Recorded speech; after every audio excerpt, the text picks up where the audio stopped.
Uma pequena mudança de consciência pode gerar uma grande mudança na sua vida.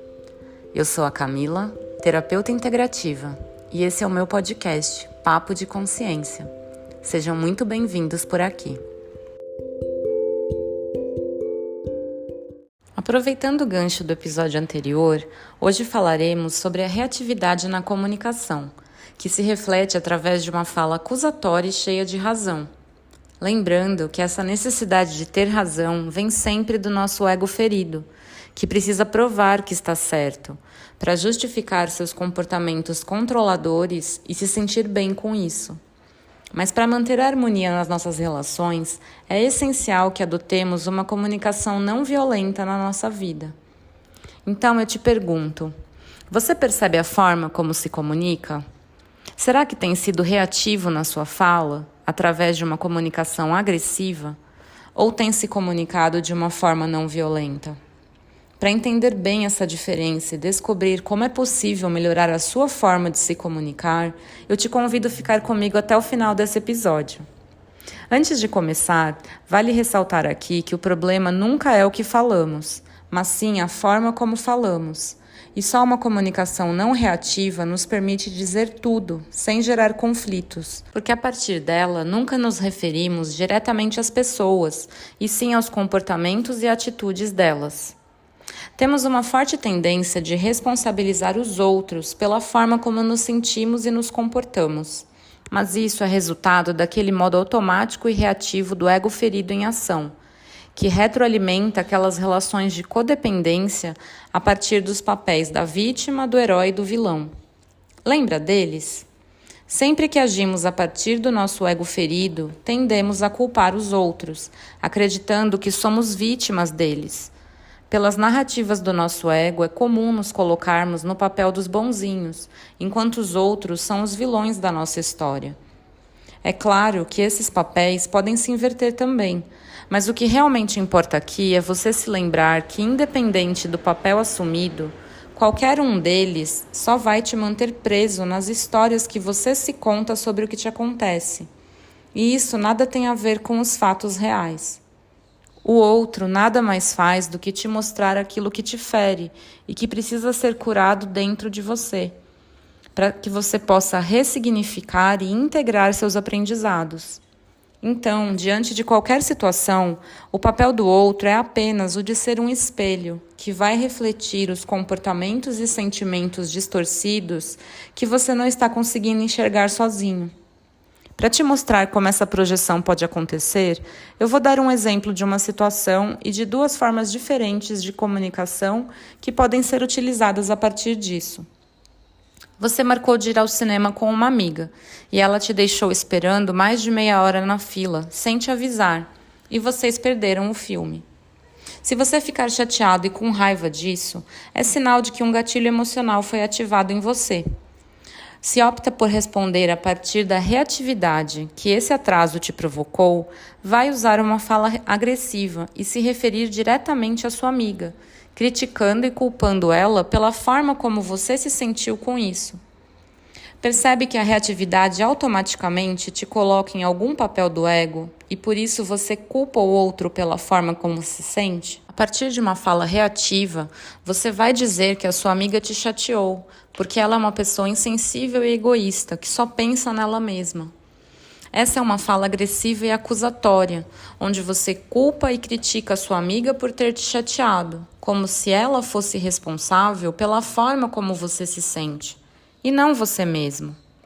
Mas quando traz consciência para os seus gatilhos emocionais, não precisa mais reagir e passa a responder através de uma fala não agressiva, onde você admite e se responsabiliza pela forma como se sente diante do atraso da sua amiga, sem a necessidade de acusá-la nem ofendê-la. Ao responder pela comunicação não violenta, você pode dizer para sua amiga que se sente chateado quando ela se atrasa dessa forma, porque você pensa que se atrasar é uma atitude insensível e egoísta, porque não leva em consideração a pessoa que está esperando. Percebe a diferença? Nessa fala, você pontuou os fatos, sem criticar nem ofender sua amiga, porque se refere apenas à atitude dela e ao que você pensa e sente sobre isso. Você reconhece que o incômodo é seu, assumindo que ele está dentro de você e não no outro. Vale lembrar aqui que todo incômodo é sempre interno. Nada que está fora é a real causa dos nossos incômodos. O externo gera apenas os gatilhos em nós, através das atitudes das pessoas e das situações, ativando as nossas feridas emocionais para que possamos curá-las. Quanto mais consciente você se torna, mais consegue validar e expressar suas emoções, sem precisar ofender ninguém. Porque conscientemente nós reconhecemos que o problema não tem nada a ver com o outro, e sim com uma atitude dele que ativa uma ferida aberta em nós. E é essa dor interna que nos faz nos sentir mal, e não os outros nem as situações. Somente com uma linguagem não violenta nos expressamos sem nos agredirmos mutuamente.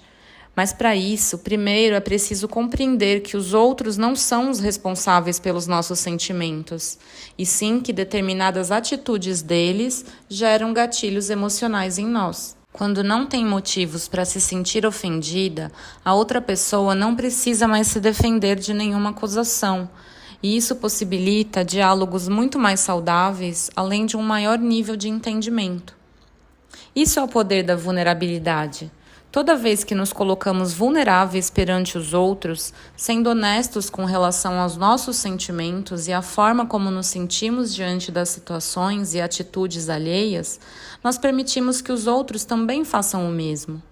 Quando você baixa as suas barreiras, os outros também baixam as deles, mas se ergue muros cada vez mais altos ao seu redor para que possa se proteger, só vai acabar por se distanciar ainda mais.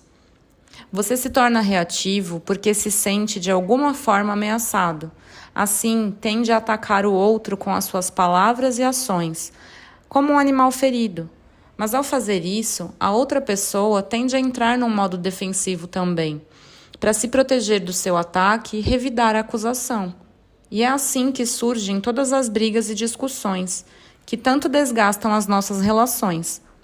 Um ponto importante que eu quero ressaltar aqui é o fato de que toda vez que um gatilho emocional é acionado, perdemos acesso à nossa mente racional, que nos permitiria exercer o autocontrole. É a mente emocional que assume totalmente o comando e nos faz reagir impulsivamente.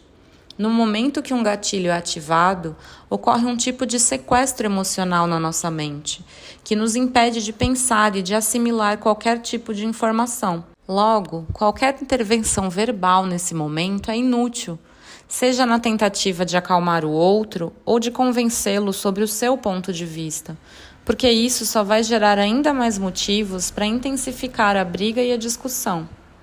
No auge de um gatilho emocional, seja o seu ou do outro, o melhor a fazer é sempre silenciar até se acalmar, respirando profundamente por pelo menos 3 vezes, até que a intensidade das emoções diminua entre vocês, para que possam recuperar a razão e retomar o diálogo.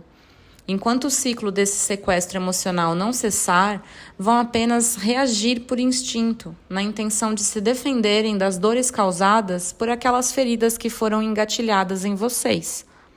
A compreensão desse mecanismo nos permite buscar recursos, como de focar sua atenção na respiração, por exemplo, toda vez que notar que um gatilho emocional foi ativado em você. Assim, consegue se centrar e permitir que a emoção passe pelo seu corpo sem precisar ser engolido por ela. Para entender melhor sobre isso e sobre tudo o que falamos hoje, você pode conferir os livros que eu indiquei lá na descrição desse episódio. A minha intenção aqui é te ajudar a perceber que quando você se torna reativo, é sempre sinal de que uma ferida interna foi ativada em você, para que assim tire o foco do outro e volte sua atenção para si mesmo.